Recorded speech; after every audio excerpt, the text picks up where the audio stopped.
السلام عليكم ورحمة الله تعالى وبركاته. مرحبا بكم في القناة. جبت لكم اليوم الوصفة اللي يحبوها الكبار والصغار، بيتزا بعجينة ولا أروع، بنينة بزاف، سهلة التحضير وراح تعجبكم. ما تنساوش ديروا ابوني وجيم وتشاركوا الفيديو مع حباباتكم.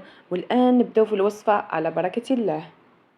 هنا جبت الطماطم، شللتها وقصيتها بالشكل هذا.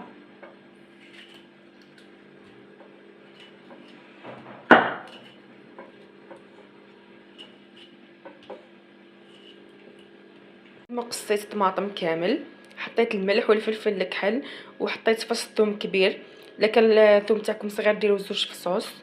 حطيت نص مغرف كبيره طماطم مصبره، بعد حطيت لها نص كاس ماء ونخليها تطيب.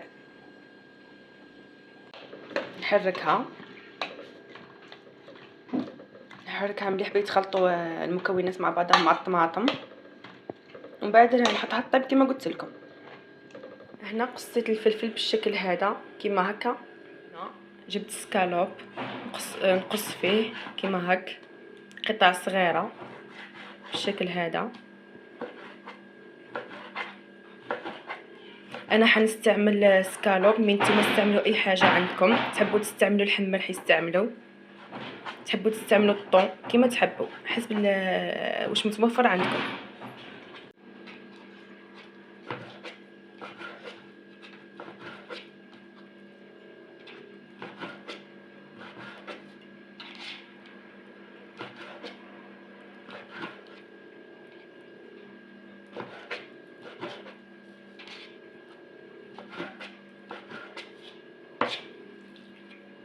هنا بعد ما كملت قصيت سكالوب كامل، حطيته يطيب يتقلى. بعد حطيت التوابل، ملح فلفل كحل حمار، نحرك مليح نخليه يكمل الطياب تاعو. نوجد العجينه تاع البيتزا. حطيت 5 كيسان فرينه، مغرف كبيره سكر، حطيت مغرف كبيره خميره الخبز ومغرف صغيره ملح، نخلطوهم مليح مع بعضاهم. حطيت ياغورت طبيعي واحد ونخلطهم مليح مع بعضاهم. ومن بعد حطيت وحده عظمه، نزيد نخلطهم مليح مع بعضاهم. لها نص كاس زيت، بدلت حطيتها في هذه بان نلقى راحتي كي نبلها. ومن بعد ما حطيت الزيت نديرها باليد كيما هك، بعد نولي نبلها بالماء دافي كيما هك، نخلط فيها بالشكل هذا حتى تولي عجينه طريه. درك بعد ما ولات عجينه طريه نعجنها شويه برك ما نكثرش بالشكل هذا كيما راكم تشوفوا. شوفوا كيفاه هاي بدات تلم. بعد جبت الصحنه حطيت فيها الزيت، دهنتها مليح بالزيت، ومن بعد حطيت العجينه تاعي فوقها وعاود بعد دهنتها بالزيت. ودرك نخليها حتى نغطيها ونخليها تطلع.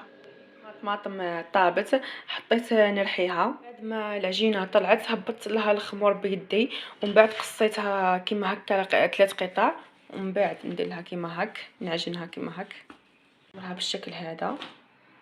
البلاط دهنته بالزيت، ومن بعد نقرصها بالشكل هذا بالشكل هذا.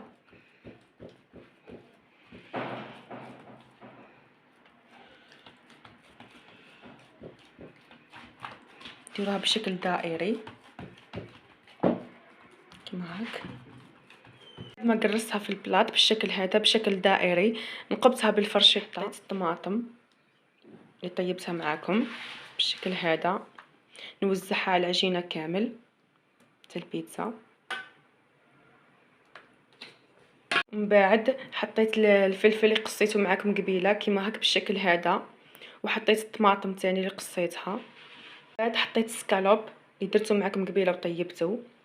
تقدروا تاني تحطوا لي شامبينيون كيما قلت لكم قبيله، تحطوا واش تحبوا كيما تحبوا نتوما ولا الحاجه اللي متوفره عندكم. ومن بعد حطيت الفرماج كيما هك. من بعد حطيت الجبن المبشور كيما هكا من الفوق بالشكل هذا.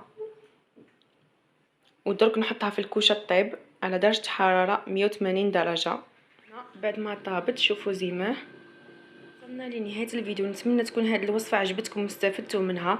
اذا كان عجبتكم واستفدتوا منها ما تنساوش ديروا ابوني وجيم وتشاركوا الفيديو مع حباباتكم. ودمتم في رعايه الله. ابقوا على خير.